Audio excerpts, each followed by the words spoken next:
Hey, hello, everyone. Thank you for taking some time to listen to this presentation about Phase 2 of the River Valley Planning Modernization Project.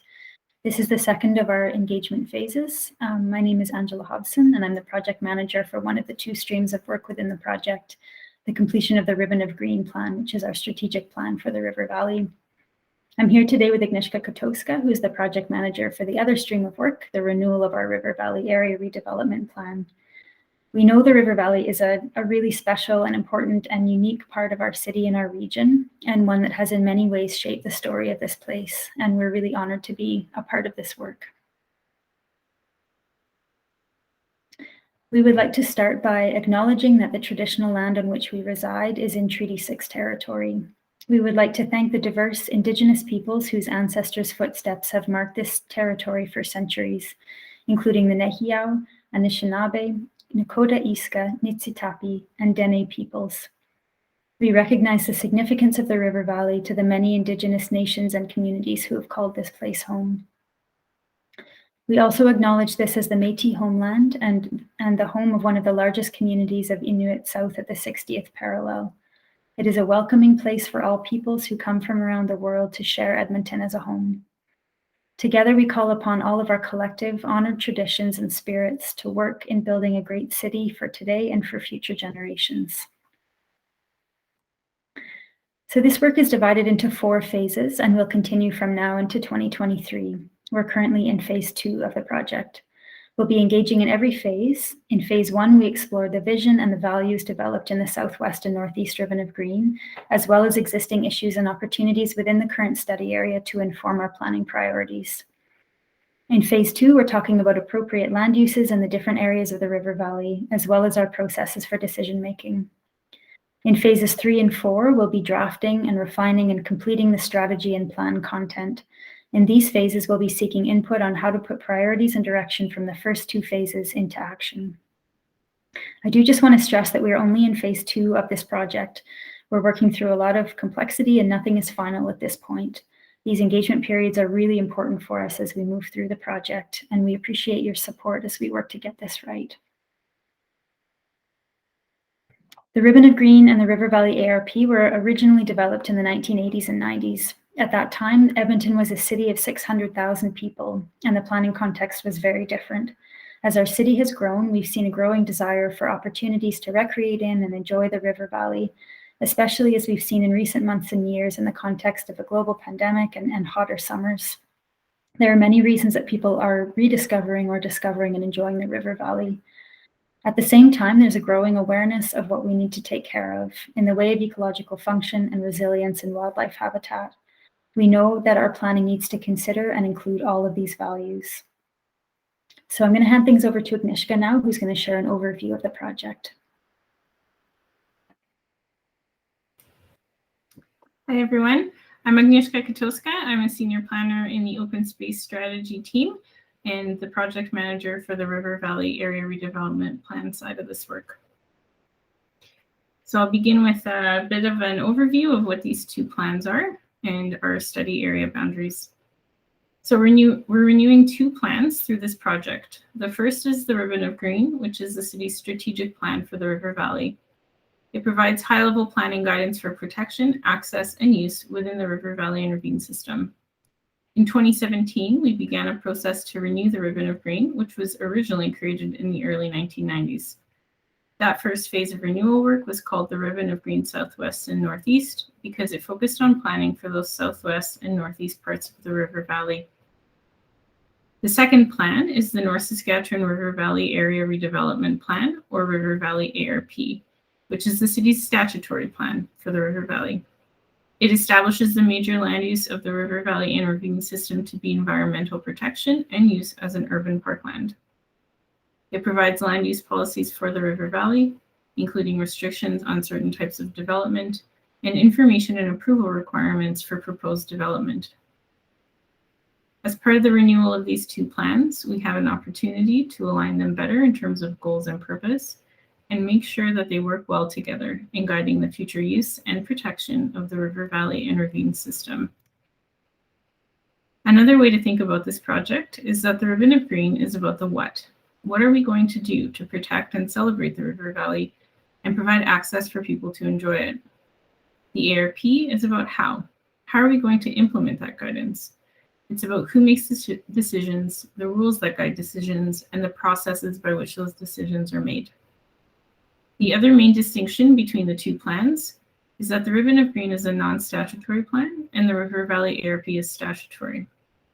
This means that the direction within Ribbon of Green is intended to be strategic and somewhat flexible, while the rules within the ARP are intended to be legally binding.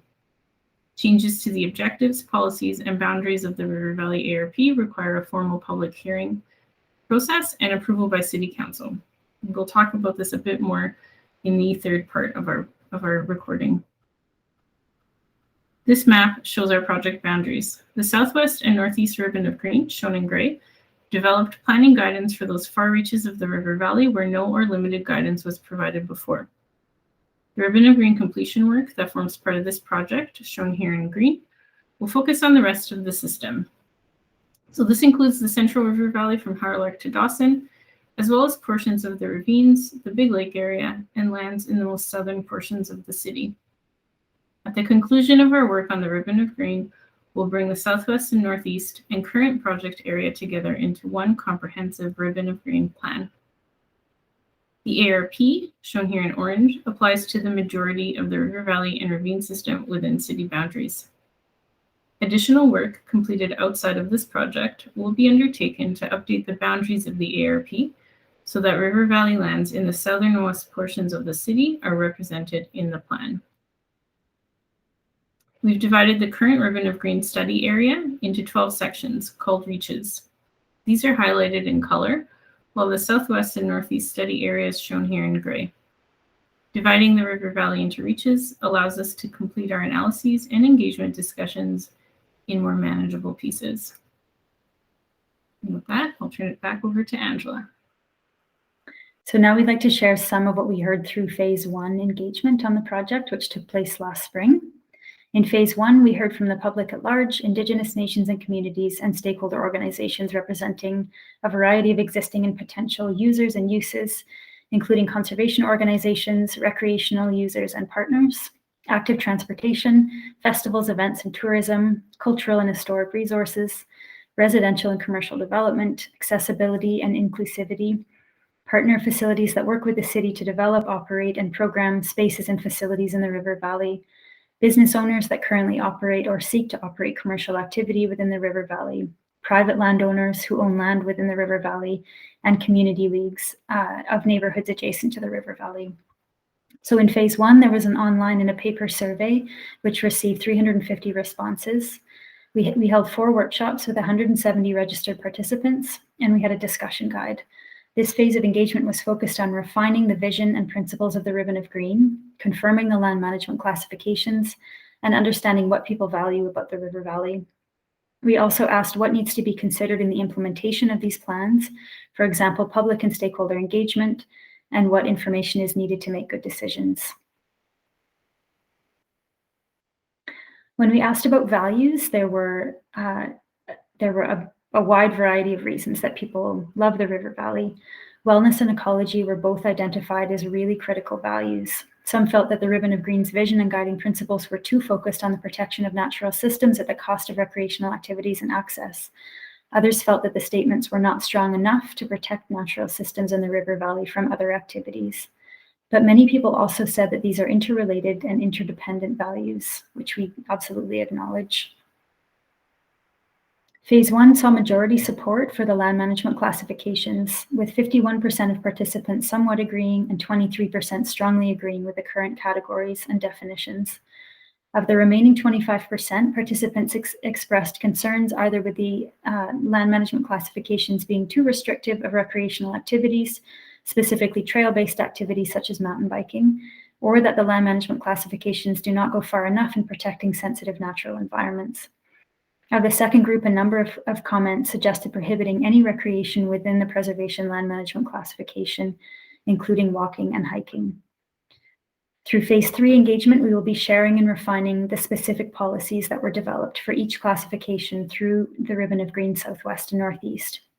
And these policies will help us to flesh out how areas within each type of the classification will be managed. When we asked about implementation of these plans, we heard that participants deeply care about the river valley and want to be involved in future decision-making. There's a desire for ongoing and transparent engagement and communication through the implementation of the Ribbon of Green. There need to be more studies and ecological data and data sharing on the current state and cumulative impacts of projects. We heard that there needs to be we heard that there needs to be a clear decision-making process, and this needs to be communicated publicly in a way that people can understand. And finally, we heard that trail planning is important to create a vibrant and connected river valley and to manage informal trails. So next, we'd like to share the revised vision and guiding principles. So again, these were originally shared in phase 1 of the project. They were created through the Ribbon of Green Southwest and Northeast, and at this point, we're looking to refine and confirm them. So in general, there was strong support for the vision, but one important value that was not well represented was the importance of honoring our collective history and how that is reflected and represented in the River Valley. This is the revised vision. The North Saskatchewan River Valley and Ravine System is a protected, connected, ecologically resilient landscape that honors our collective history and promotes healthy living through diverse opportunities for recreation, active travel, learning, and gathering in the tranquility of nature. We also have 6 guiding principles, which again were shared through phase 1 engagement, and we've made some minor adjustments to reflect what we heard. And those changes are shown here in this bright green yellow color. So the first guiding principle speaks to the need to protect and connect and restore the river valley, which is the backbone of our ecological network. This is the foundation of the plans that we're working to renew. It's the reason so many of us love to be in the river valley, and we're committed to preserving it through this work. The second principle is about creating opportunities for people to gather and recreate in nature. Over the last year, we've seen more than ever how valuable these opportunities are. As the city continues to grow, we need to plan for how these different activities can be accommodated in a way that's appropriate to this natural system. The third principle is about creating a continuous trail system so people can explore and enjoy the river valley across the city and out to neighboring municipalities along a connected trail network.